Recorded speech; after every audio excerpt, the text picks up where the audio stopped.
to Paga and other places. So I think by tomorrow I'll finish up.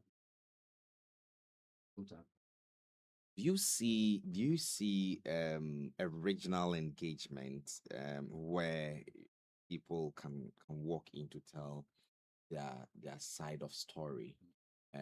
Because for these are people you probably have been able to reach out to. Yeah, How about the people you've not been able to reach out to who have the story yeah.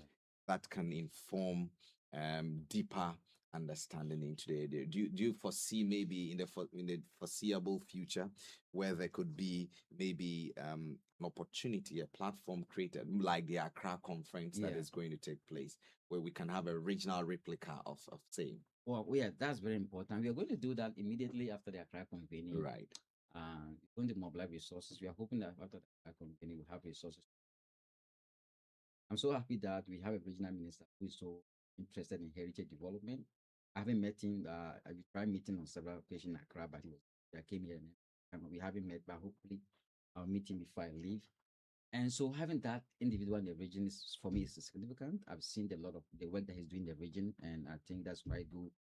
Um, I've been to the Attorney General's office and was like, let's send it to Tamale. Like Tamale is good, but I don't have the resources to bring this to. So we are hoping that after the Accra convening, Mm. we can have enough resources to organize one in the region, Right. one in Upper West, in all the five northern regions, because this is not an Upper East project, and Right. I want people to know that. And so the fact that the thing is located in your region or is located in your district or your town or your village doesn't mean it is your holy. You can support it and take the pride that you've hosted it. But it's the Ghana thing, it's the northern Ghana and the southern Burkina thing, because there are a lot of stories from southern Burkina Faso that will find its way in the museum. So yeah, we're going to have that platform. Hopefully before December, sacred work ritual healing. I don't want people to exploit the misery of other people for economic gain. And that's why I have issues with some other people when we are using museum aside to make economy, make money. Of course, it's important that that that will come, but the motive should not be to build a museum to raise money. That's why I refuse to name this slavery museum, because we don't have slavery in the Upper East region.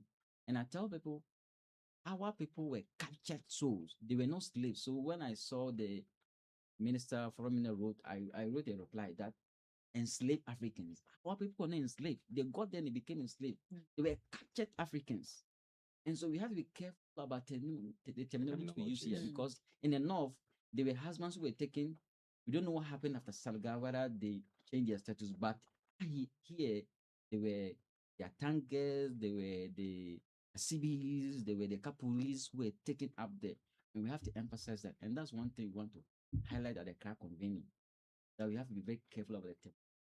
If their status changed when they got to the south, period. But up north here, they were no slaves. They were captured and raided and stolen.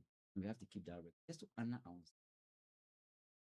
It's a very interesting interaction, but unfortunately, time would not permit us to continue this conversation today and on this platform. Hopefully, we may have an extended conversation around it, because how will this work of yours synchronize with the tourism sector to give the Upper East tourism landscape the boost that it needs? I believe it all forms part of the research work that you are doing. But conversation for another day.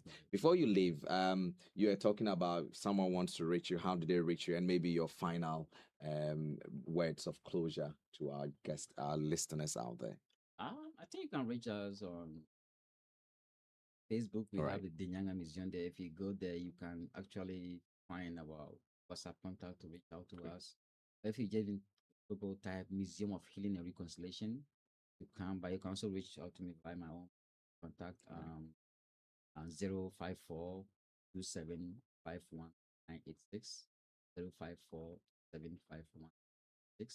the WhatsApp line. Or sometimes if you something. But after he got the website worked out, a lot of people keep calling me. He's getting contract. People are calling him.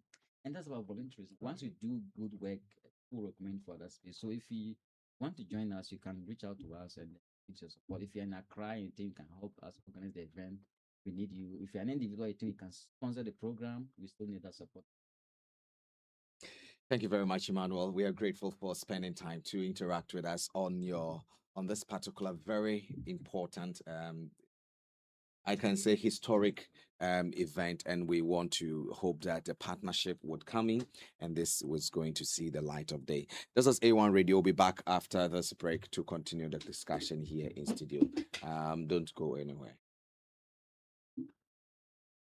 Mr. Kojo, 1 minute before you go to work. The AC you said you want to fix, it won't work. Oh. Why? Because the electrician will come and chisel my wall. It will make my building weak. Wait, is that a puppy? No animals in my house, oh. Kojo knows all the challenges about renting. That was his reality until he discovered Republic Bank. With Republic Bank's flexible mortgage solutions, you can move from tenant to homeowner quickly. Imagine stepping into your own home, a place for your family to grow and create memories. Big up. Join the Republic Verse. Republic Bank, we're the one for you.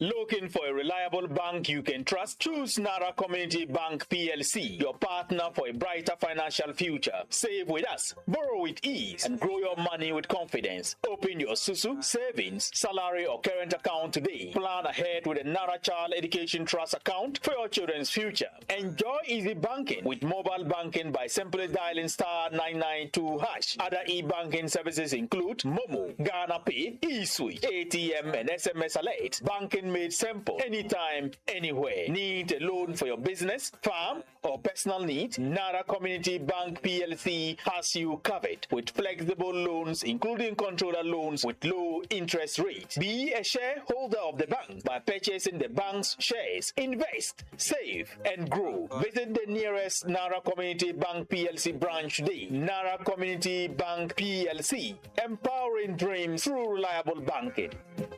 Joy is coming. Let's celebrate the little we have. Mr. Kojo, 1 minute before you go to work. The AC you said you want to fix, it won't work. Oh. Why? Because the electrician will come and chisel my wall. It will make my building weak. Wait, is that a puppy? No animals in my house, oh. Kojo knows all the challenges about renting. That was his reality until he discovered Republic Bank. With Republic Bank's flexible mortgage solutions, you can move from tenant to homeowner quickly. Imagine stepping into your own home, a place for your family to grow and create memories. Big up. Join the Republic Verse. Republic Bank, we're the one for you. 0.1 megahertz, 101.1 and more. Okay. A1 Radio. A one, a two, a 1, 2, 3, let's go.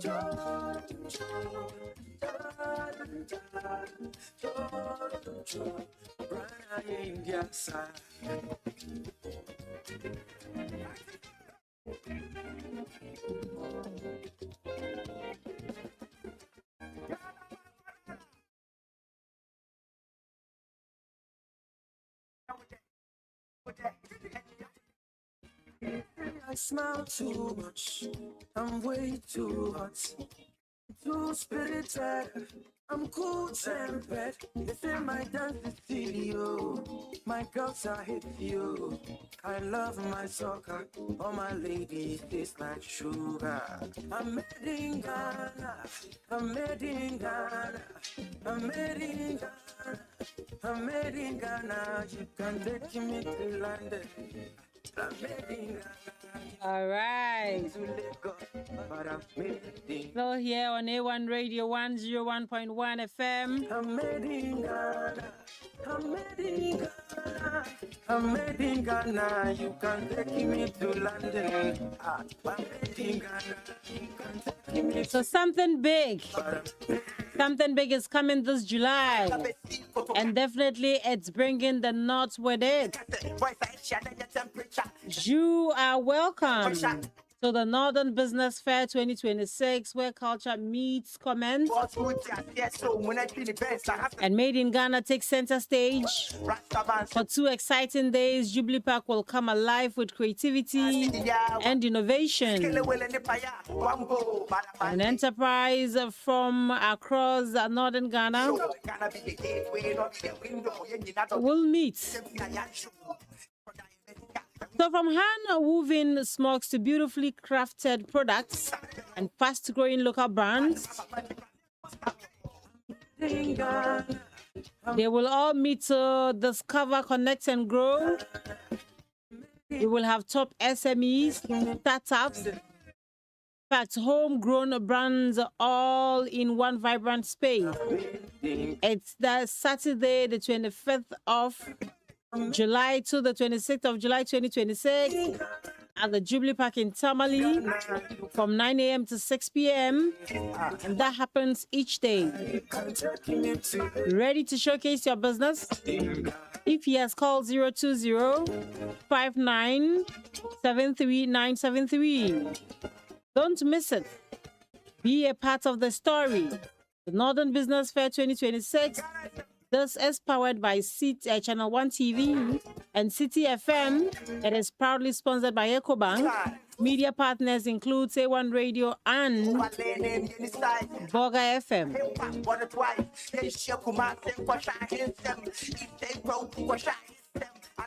Have you ever wondered how the meat you eat in the market, how they are cared for? Do you know that even the sheep and goats also have multivitamins? They have molasses that they put in water for them to take and fatten, antibiotics, dewormers. I bet you are wondering why I'm mentioning all these. Yes, they do.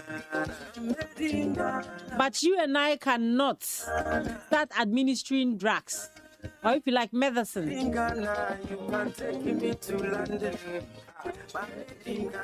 to the animals we rear. Either we keep as pets or for the purposes of meat.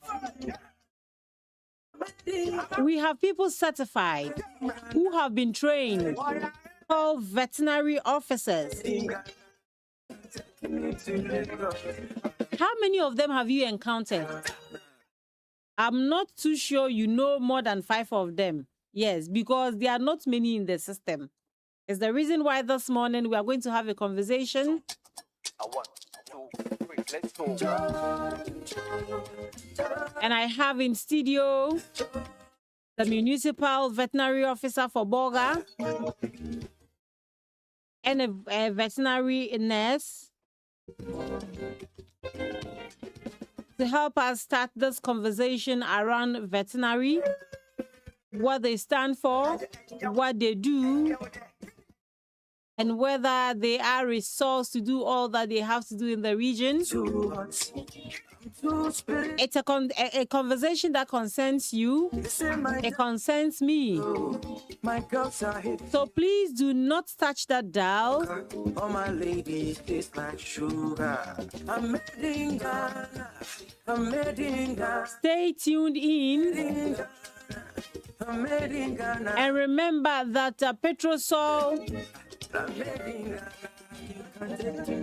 is currently trying to reward AIDS customers. And when I say customers, I don't mean one-time buyers. I'm talking about loyal customers. If you are a car owner, please buy and accumulate purchases up to 2,000 Ghana cedis or and you enjoy free fuel worth 50 Ghana cedis. You can also grab some exciting branded souvenirs, including tissue boxes, car dusters, and other amazing prizes, and also for riders. All you need to do is buy and accumulate purchases up to 500 Ghana cedis, and you either get free fuel worth 30 Ghana cedis or branded souvenirs and other fantastic rewards. Wumpe way na wupe dieng. Wakabot wanage ubot la bain. Well, in the drivers, remember, every purchase is tracked on the Petrosol customer base. So the more you fuel, the more chances you have to win. This exciting promotion runs from now till the 31st of August 2026. Petrosol, energizing dreams. Terms and conditions apply.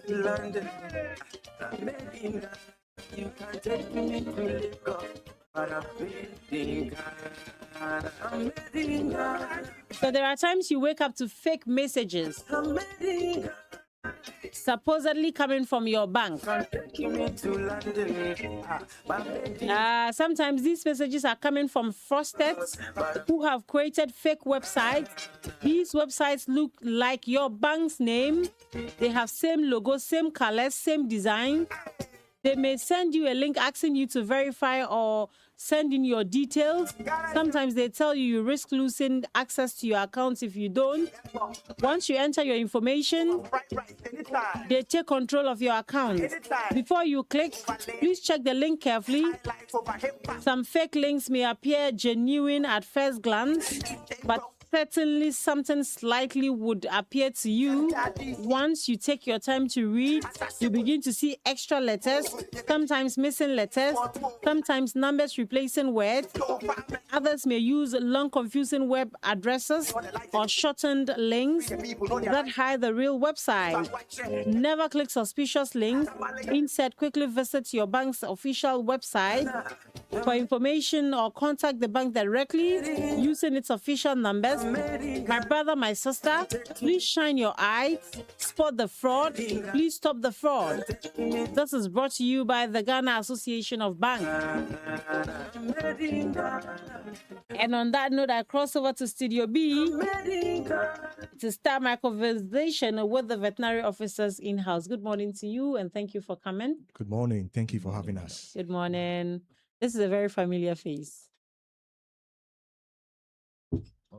Probably we've met before. Oh, really? No worry. Your dog will get missing again. Oh, Your dog will get missing. Then you come and tell me, oh, please, did you see a dog passing here? You don't remember this face. okay. You do now. Aquaborg. Yeah. All right. Okay, so you're welcome to A1 Radio, and I'm very interested in this conversation. First of all, when we say veterinary, let me introduce you proper, or you do that yourself. Oh, I think okay. No, I did. I said you were the municipal veterinary officer. Can you please tell us your name? Yeah, so I'm Ransford O'Connor. Okay. So I'm the municipal veterinary officer for Ogata. Very well. And he is? Atopka Dong Moses. Okay. I'm a veterinary nurse doing voluntary at the municipal veterinary office. Oh, voluntary. Wow. That's nice. So let me ask, who is a veterinary nurse, or what exactly is even veterinary? When we say veterinary, what does it mean? Okay, so basically we normally try to ascribe veterinary to only animal treatment. But then veterinary looks at the health of animals, humans, and environment. Okay. Yeah, so veterinary is a cross-cutting sector. So we are normally known for making sure the health of our disease maybe in numbers. Yes, so what happened is, as a vet, our role is to ensure that these animals that are being reared or being raised up, whether as a pet or as for food, that they are actually getting the best services or the best health conditions available. Now, I'm talking this in the sense that if you have an animal and it's not being well taken care of, maybe the animal is let loose, it roams around, it is sick, you're not able to identify it early, that disease can actually spread to other animals as well. So we as vets at the front line, we advise the owners of these animals. And when these animals are sick and they bring them to our facility or they call on to us, we go there or we look at the animal when it's brought to our facility and we make sure that condition actually attended to prevent outbreaks. Mm. Would you say that the community in which you work, and for, in this case, the Bogatanga municipality, really understands the work of veterinary? And I mean, at what level do you see people calling on you to come and attend to animals? I would say it has improved because this is my fifth year in the region and the municipality. When I came initially, I saw that the patronization of the veterinary service was actually not to the level it actually is today. Mm. So that means now people are getting to appreciate more of what we do. Now we can have people coming from other districts, even all the way to Bolgatanga Municipal here, because we are the only facility here with a little bit improved facility compared to the other districts in the region. This is forcing some farmers who are having major challenges, or some pet owners, travel all the way from whatever district they are, come to Bolgatanga Municipal to seek necessary care for their pets. So that means looking at how things are, it's actually getting better. But we're actually hoping that it gets to a point where it is much more embraced than it is currently. How many are you? So we are in different cadres. Okay. So in my cadre, as a veterinary officer, I'm the only one in the whole Bolgatanga municipality. In the region, we are only two. So I'm the one here, and we have one at the border in Paga. Then my regional director. So we're the only two practicing official veterinary officers. And we have those in the cadre of veterinary technologists and veterinary nurses. And for they are not numbering up to 50 in the whole Upper East region. And for Boka Municipal like this, the technologist role, there's only one person actually there. And then we come to the veterinary technicians. And that is subtract myself, which is 2, and my boss 3, from these 50. So we have about 53 out of 160. So we have about 105 of officially employed veterinary technicians to serve the whole Upper East region. So that means people actually see them around, but then they are actually voluntary, personnel. So I have my brother here, for instance. He actually completed about 3 years ago, and he still actually has not been absorbed into the system. So such a person is actually freelancing.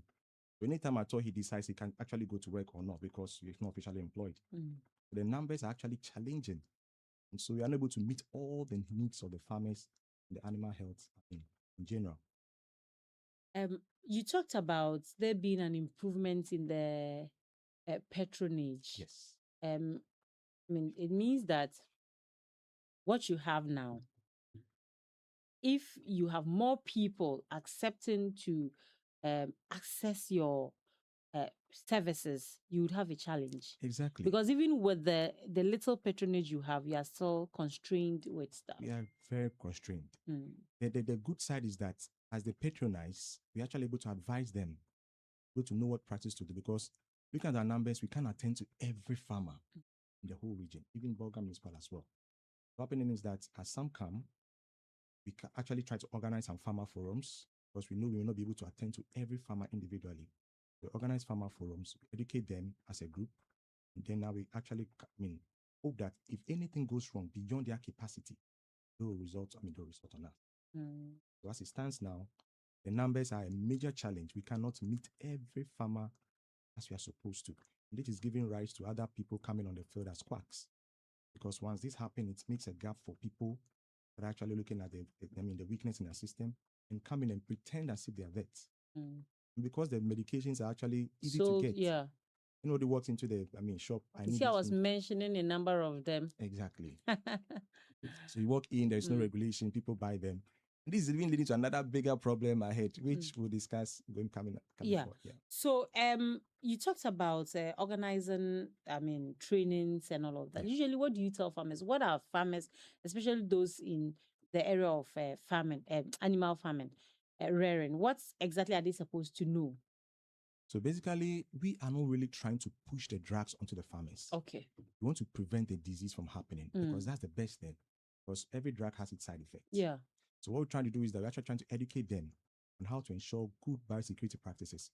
And this is what is going to prevent the disease from coming into your farm in the first place. And also, if you're a farmer and there's any outbreak or disease in your farm, you also prevent it from getting to the next farm beside you. We're actually trying to give them these good biosecurity practices and also good management practices. Because aside this, you can actually have a very secure farm But then if you're not giving them the right kind of, feed, not putting in the right medications, and some animals are also very sensitive to our temperature here. You see them, looks like they are fine with the temperature, but then sometimes in the very, the hottest of temperatures Mm. around here, some of them begin to succumb to certain, severe infections. So we try to educate the farmers that in such instances, this is what you do, and supplement them with these particular vitamins, and supplement them with some of these, these stress reducers. Please help the animals be able to make transition gradually from the season into the rainy season. So more of preventive. More of preventive. And now when it comes to the treatment, now that the animals are sick, now we go in there. And the challenge is sometimes some farmers will wait. They will sometimes try their own, concoctions, go to the pharmacy, buy the shop, buy their own medications. And when it doesn't work, then they are now resorting on us. Especially with fowls. They don't joke with red and yellow. Exactly. And that is a very dangerous thing, because what happens is that this same red and yellow, when you treat the fowl with it, I don't know who diagnosed or who told them that when the fowl turns the neck like this, it's red and yellow. and it seems to be effective, because what yeah. happens is that most people are getting the result from that. Yes. But then also has its huge challenge. What happens is when these animals, these fowls, they begin eventually survive or they die. There's a period with which you're supposed to actually wait before they are consumed, Okay. because these drugs actually have a residual effect in these animals. So that means that when you take these animals, some have residual effects up to 21 days, some 40 days, and even some 90 days. That means that the drug is still in the animal system within this period. Then now when the animal is now consumed within this period or killed for consumption, the drug that's actually used in treating the animal, they are consuming it as a human use. Then what happens is that same drug, eventually you go to the hospital or the pharmacy, you are not well, and it is prescribed for you. Because you consumed a little quantity of that drug, even if the disease was in your system, the bacteria, the disease-causing organisms will build resistance. Such that now that the real medication has come to solve the problem, because the viruses or the disease-causing organisms have already built resistance, the medication doesn't work anymore. Or we'll roast it. You roast We'll let the fire. That's the thing. and The the challenge is salt that and you think pepper. some of the pepper, some of them are not able to really take care of that. And that's the challenge Okay. you're having currently. You know, some years back, I'm privileged to actually have data of some of the medications that we're using some time back. Okay. And now most of them are not responding to the same conditions that we used to treat Okay, for the animals. for both humans as well. Okay. So first, maybe you have some like penicillin, the drugstore, you go to buy penicillin, then you take penicillin for maybe some minor conditions. Now, when you go, this same penicillin you're buying, you actually will buy, and it's not taking care of the same conditions that you used to take care of. And this is as a result of resistance.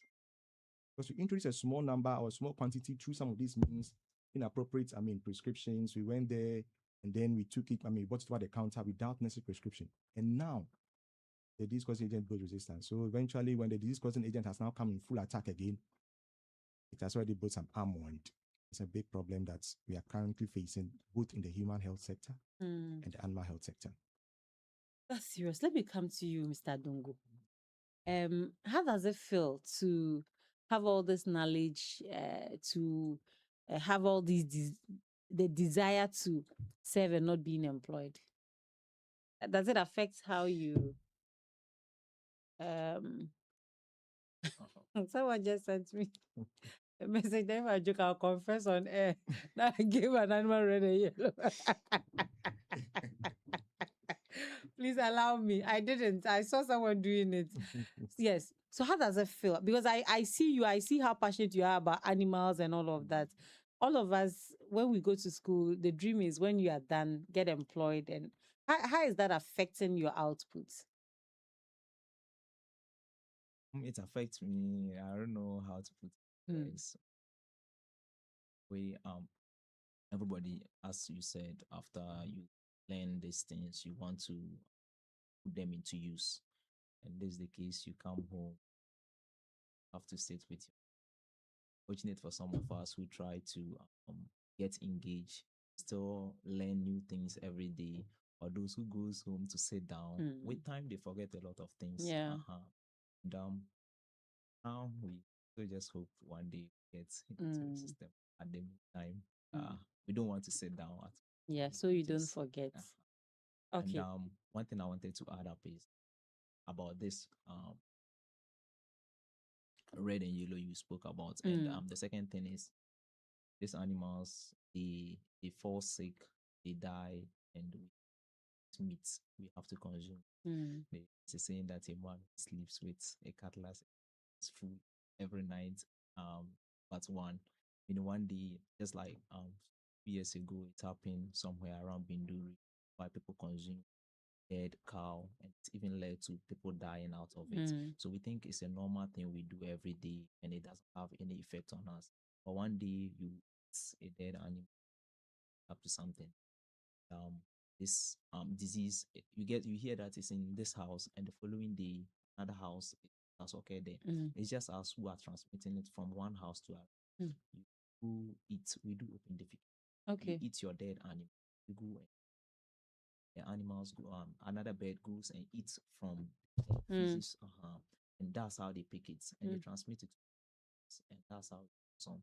As he spoke about the farmer education, these people about how to control this.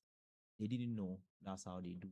That's why they do what they do. Mm. But if you explain to them, and if I don't eat that fowl, preventing others from getting, and if the next person had not eaten, I wouldn't have Gotten. what Mm. I get. Mm. You try to control it in a way. In a way. Yeah.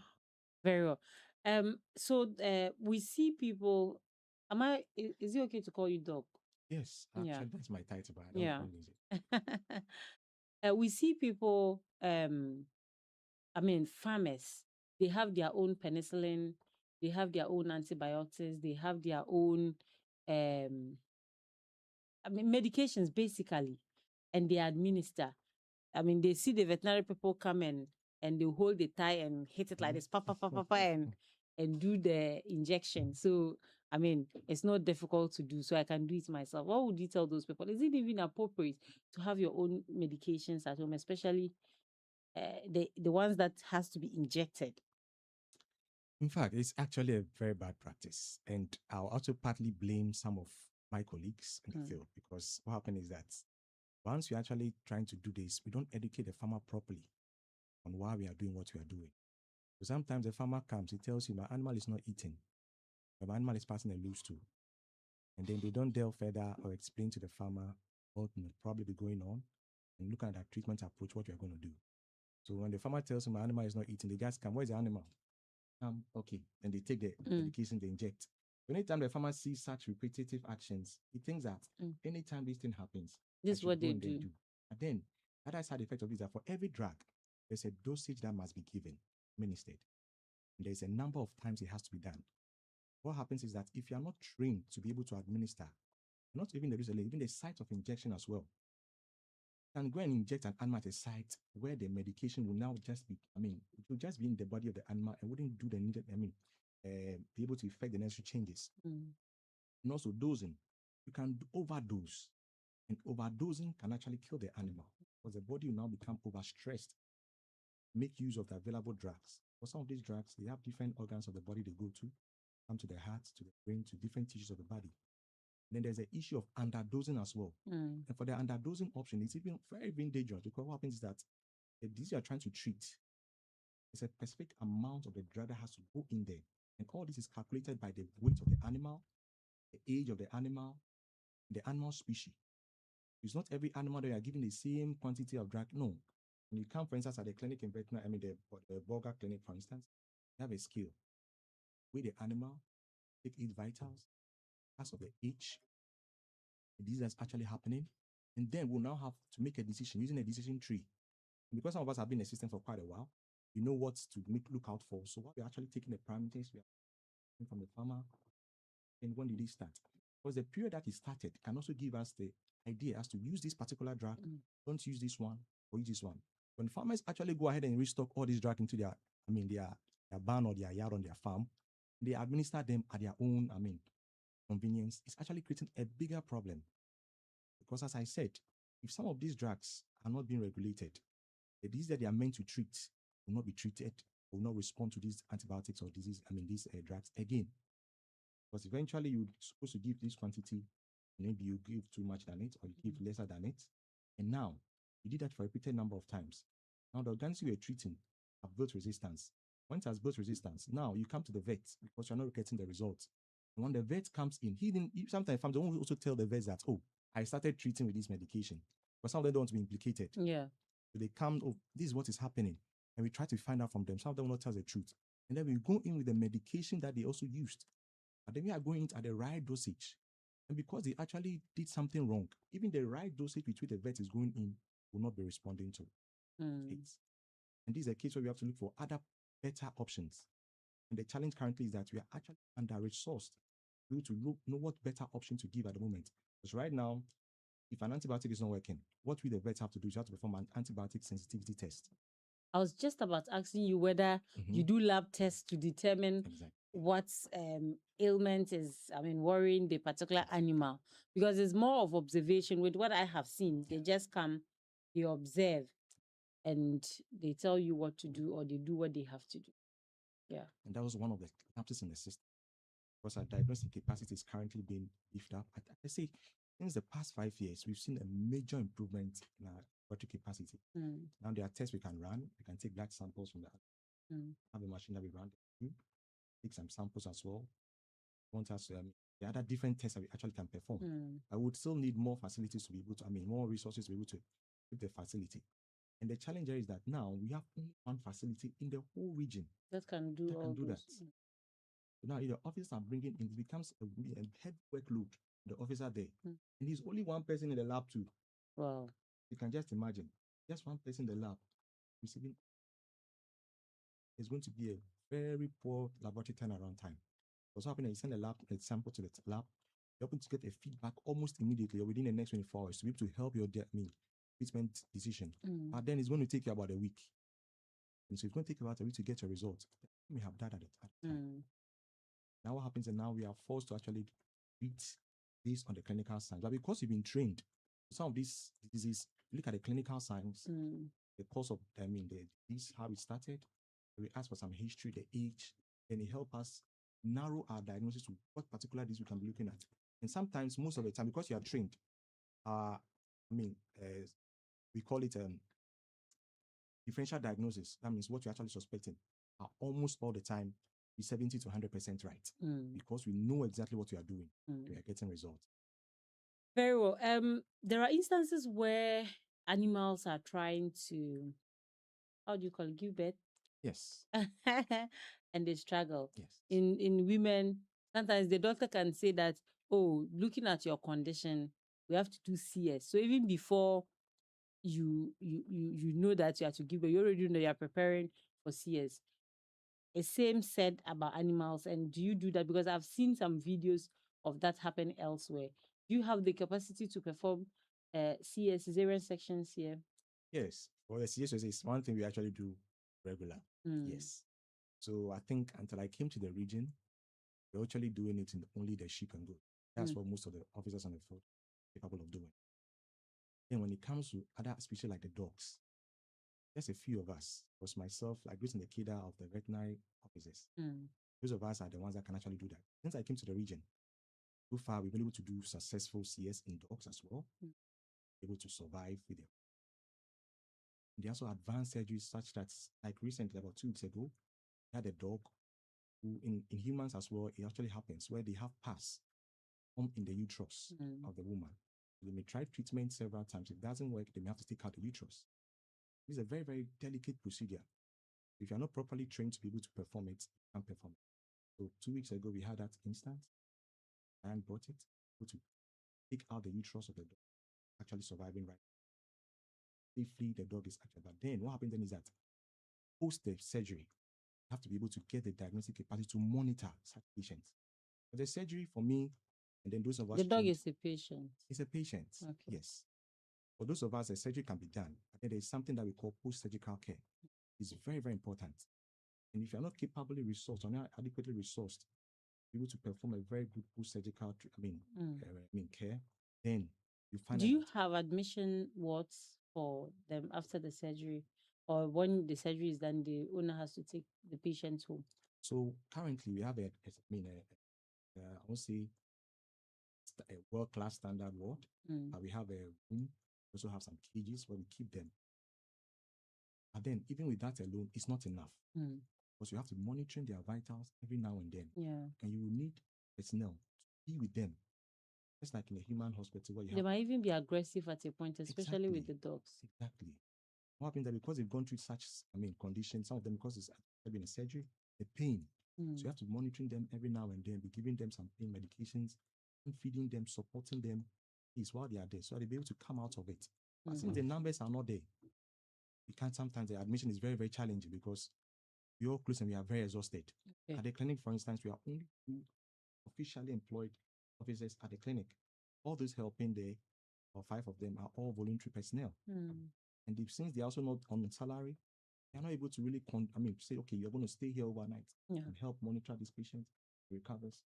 Do that because they actually not, we can't pay them for that service. Yeah. What happens is that the animals are going to be the ones to the pain. Sometimes very painful seeing an animal going through so much pain. Yeah.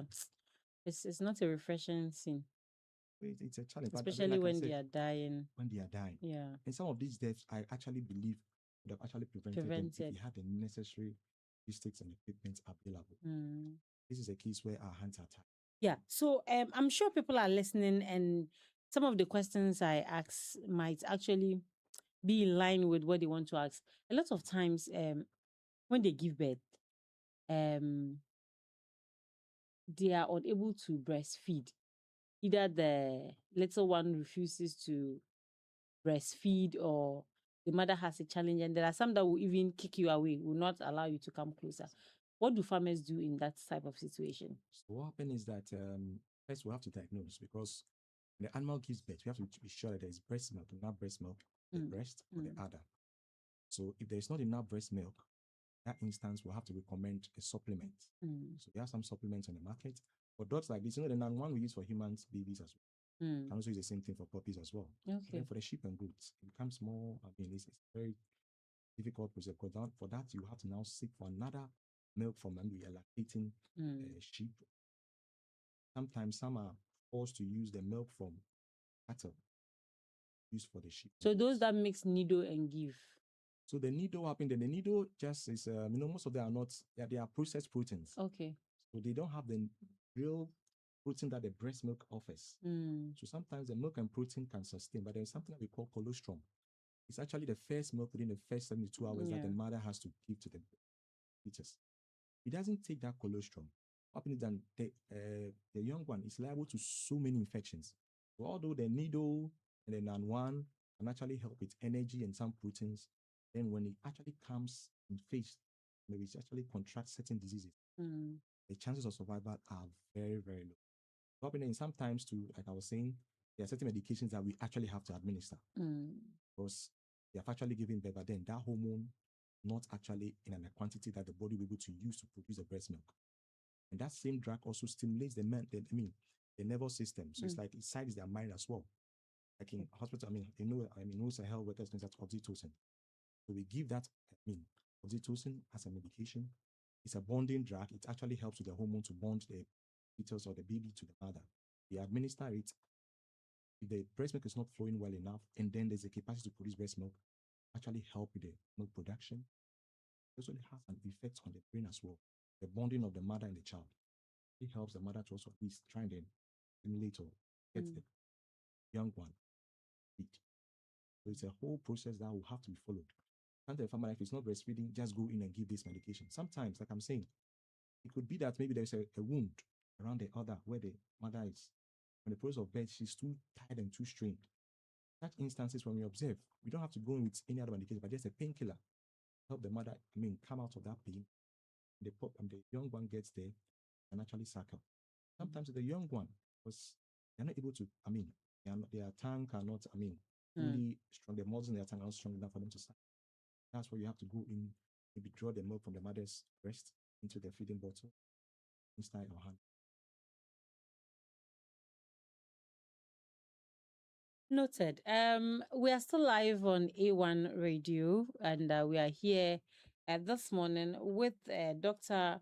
Ransford Okonu. He is the Municipal Veterinary Officer, and Atubiga Adongo Moses, a veterinary nurse. You want to add something?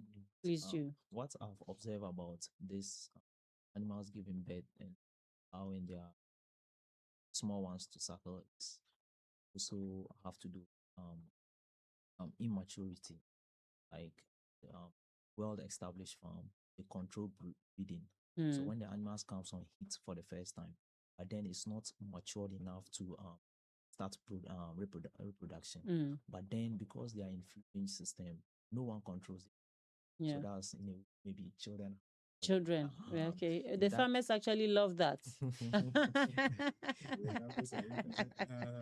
So in that case, you need extra care for them. Okay. Because the system and even the brain is not well developed to To- take care of the young one. That's true. So probably maybe the first day have to helping the kid or the lamb to breathe Mm. for the first few days. When the pain come down after maybe Mm. it will come.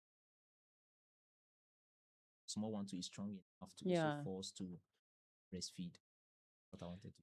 All right. So to a topic that or an aspect of our conversation that I am very interested in, rabies and vaccination. I know you are under resourced, but what deliberate efforts have you made in the area of education so that people are aware of the consequences of not vaccinating their animals, especially with dogs and cats? Thank you. So I think with the sensitization, we've made a huge, progress. Mm.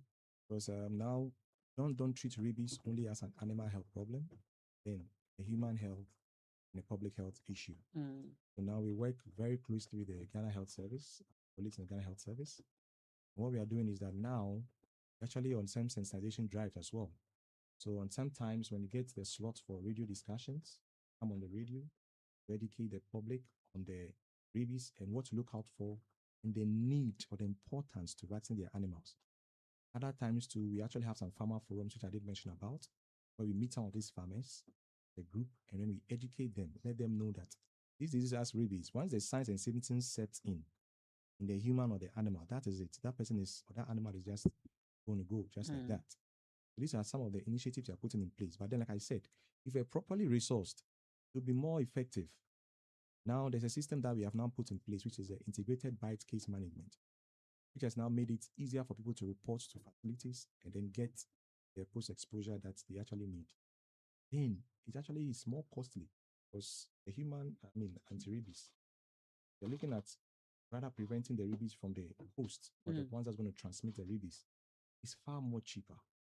Because when vaccinating an animal, maybe at a price, if it's on a mass scale, and the price can even be reduced to 30 cities or 40 cities, Mm. compared to if a human gets bitten, it's going to get from the pharmacy for 600 cities, 700 cities, or even 1,000 cities. We find that if the animal was actually properly vaccinated, the chances of that animal contracting rabies reduced very, very low and drastically. Wouldn't necessitate the patients go through the whole process of going to take 5 sets of injections, going through that mental, trauma of having to hope I don't come down with rabies. Mm. Because when anybody that sees a person die of rabies, automatically you find out that this is not Yeah. one that I should just joke with. These are some of the initiatives you are putting. But then, I said, we are working closely. So, what is the appropriate time to vaccinate dogs or even cats? And at what Ideally- interval? Ideally, supposed to be started at 3 months. And what happened is that at the 3 month period, there's some 3 months antibodies- after birth? 3 months, yes, 3 Okay. months old. So at 3 months old, that means that at that time when it was given birth to, the mother has some antibodies that it passes on to the puppy or the cat kitten at a time. So that antibodies help to fight infections if the infection actually comes within this period of time. So the mother had been vaccinated against rabies, then we can wait up to the 3 months period, vaccinate, because at the end of the 3 months, that antibody that the mother actually passed on to the young one has went down drastically. Mm. And that is when the vaccine comes in. When the vaccine comes in, the vaccine is going to stimulate the immune system to produce more antibodies. And this will last for 1 year. That means we start vaccination ideally 3 months and repeat it annually every Mm. year. That's what we do. In instances on areas of communities where there are rampant issues of rabies, we come all the way down to 2 months. Because at that time, we are looking at rabies as threats.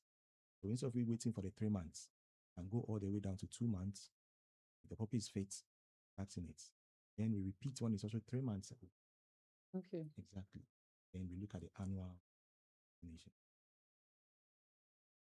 And when someone has not vaccinated for, say, a period of 3 years and finally does, it's same as doing it every year. So if the person hasn't vaccinated the dog or Yeah, cat for the dog. 3 years, Yes. and then did it After, afterwards, yeah, yes, that means the person will have to now follow through the 1 year and 1 year. Yes. Yeah, I'm asking because there are people that probably haven't done yet. Yeah. And I'm wondering, okay, so what happens if I decide to do now? Okay. All right. All right. So we are still here talking about veterinary services in the region. And I'm interested in the clinic. What are some of the services you talked about having a laboratory. Yes. Can you mention some of the labs that you do, the names of the ailments that you diagnose after those labs? Okay, so name of the illnesses. Okay. So, well, let me start with the most common one we have. So we have Newcastle disease. Okay. That is in poultry. So that's where the head of the bed will turn. Okay. Moving in circles, and then passing drainage diarrhea. And it actually kills them a lot.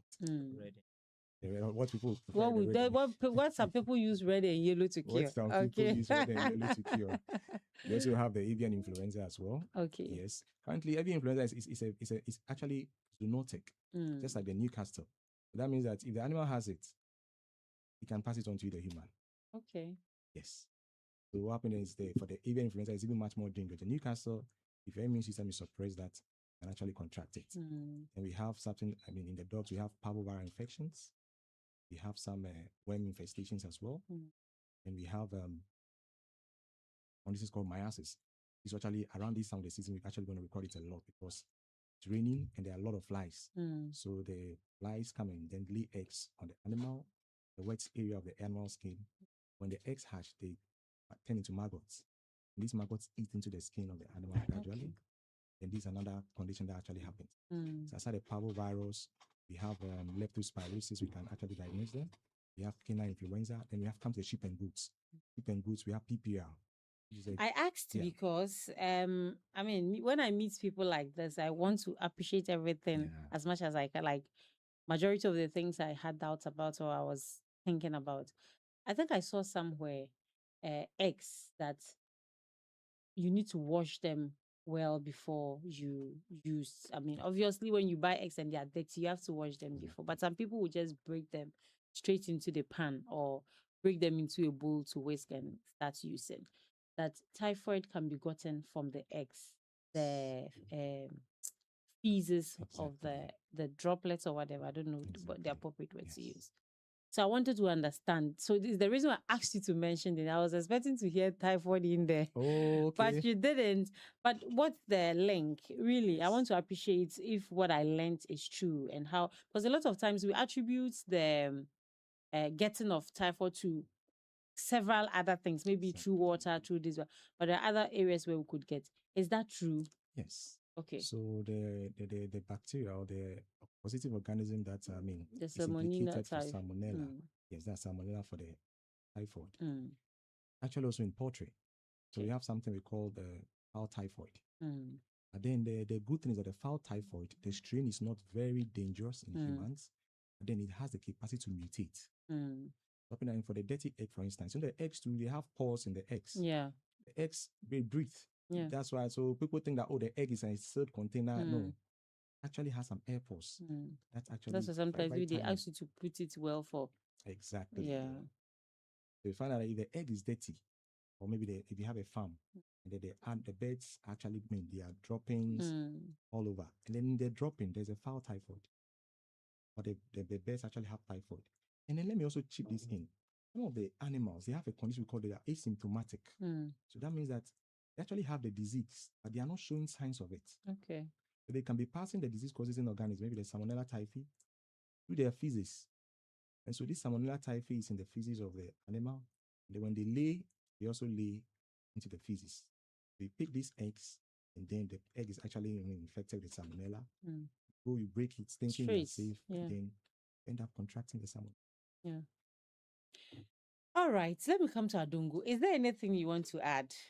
After listening to us, we said a number of things. As for the red and yellow, I beg we'll stop using it.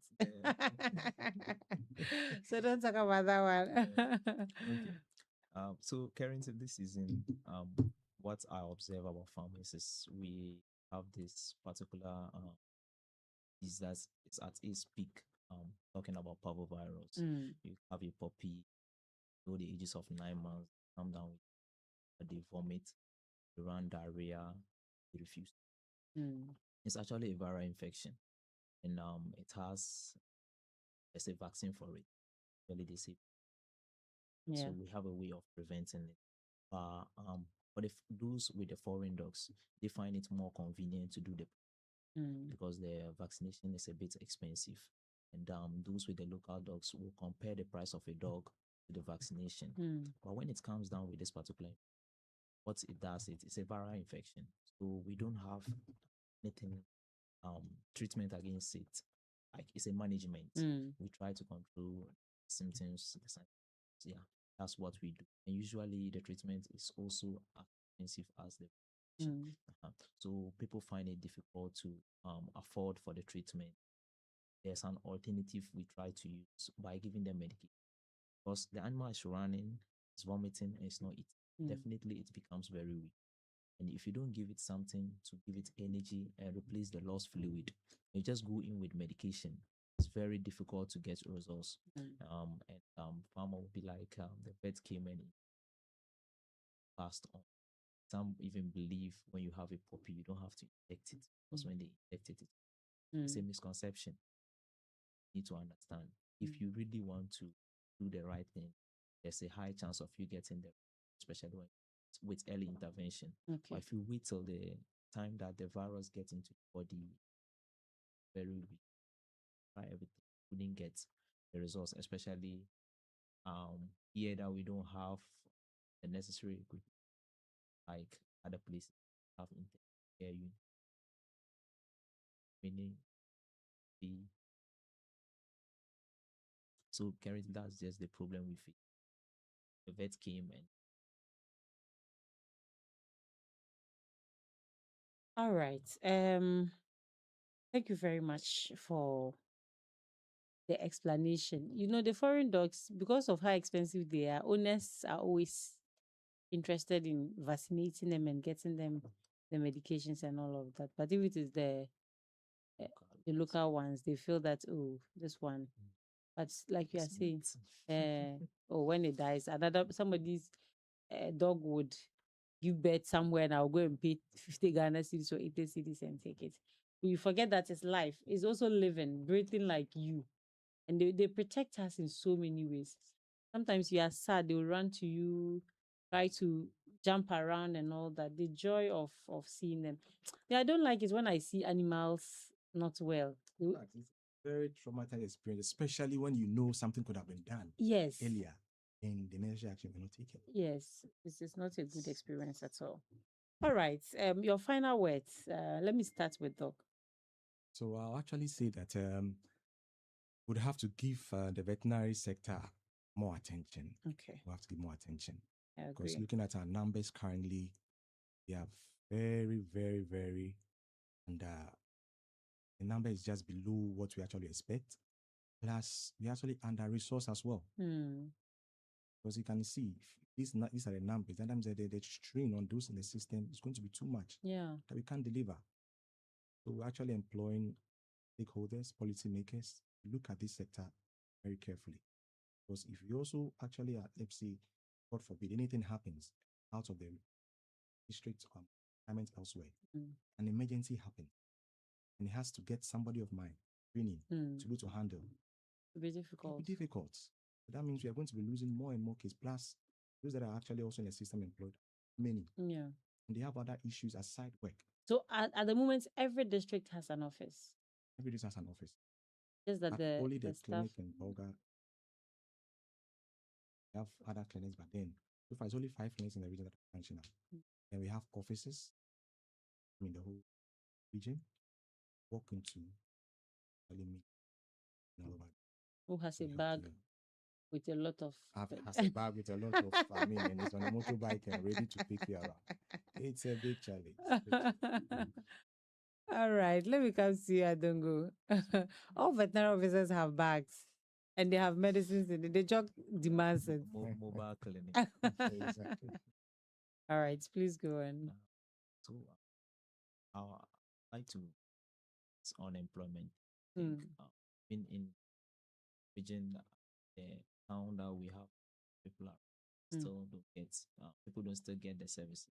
Talk Okay. less of the Yeah. outskirts, yeah. So they really need something. Getting Mm. people get everywhere. Because if the animals are not well, we just live in close contact, Mm. especially this our setting. Mm. We live in close contact with them. There are a lot of diseases that animals can be transmitted and be transferred from To animals. humans. Okay. So people leaving the animals is also more like in our health. Mm.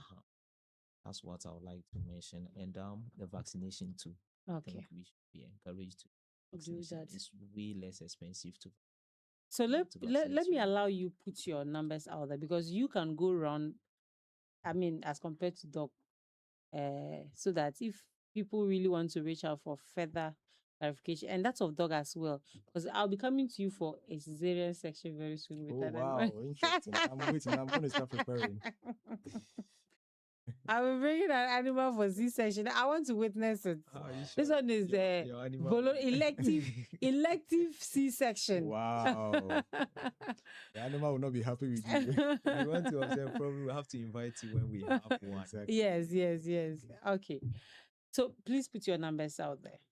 Let me start with Okay. Dog. So my number that I can reach on is 055 967 1353. Mm. 055 967 3.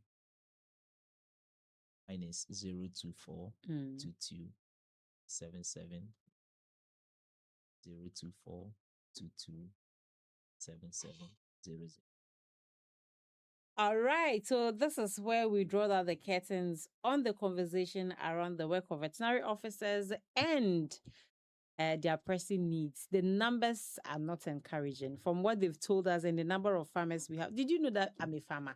You see me, I was asking a lot of questions. So Yeah. imagine we have more than 5 farmers in this house alone, A1 Radio, and we have very little veterinary officers. How do we call them to So come then to in our Bogam, aid? we have only 8. Imagine now you have 5 only here within, In the Boga Bogam, municipality.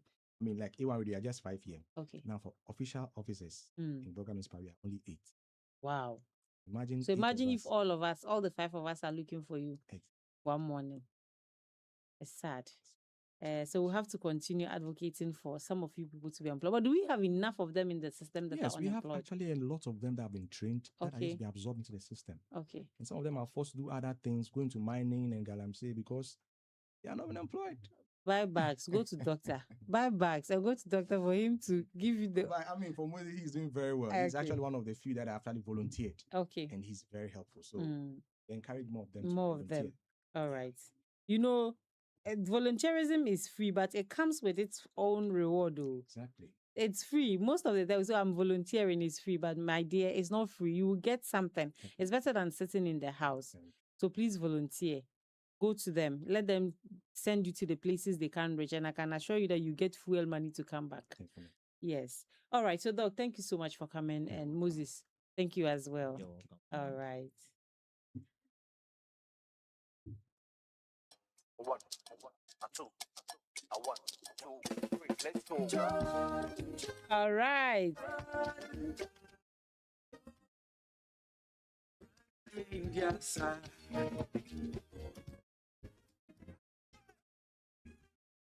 Doc.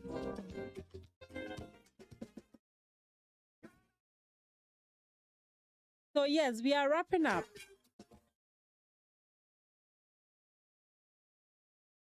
And I just want to say thank you to all of you who made time to listen to us today on A1 Radio 101.1 FM. I'm sure you learned a thing or two, especially the egg bit. I bet a lot of you did not know that you can get typhoid from eggs. Redo. Expand. Ever ask yourself why you have 2 years and 1 month I'm made in Ghana. That's because you are supposed to listen more than you talk. I'm made in Ghana. You can take me to London. I'm made in Ghana. You can take me to I said you need to listen more than you talk. And I will just end by saying that we all have different paths. The fact that one has arrived today doesn't mean you two won't. Some roads are long, others are short. What is important is starting the journey and knowing where you are going. Because if you don't know where you are going, as somebody will say, you go run and run and run and run. So just know where you are going. And once you start the journey, you are sure to arrive. Thank you.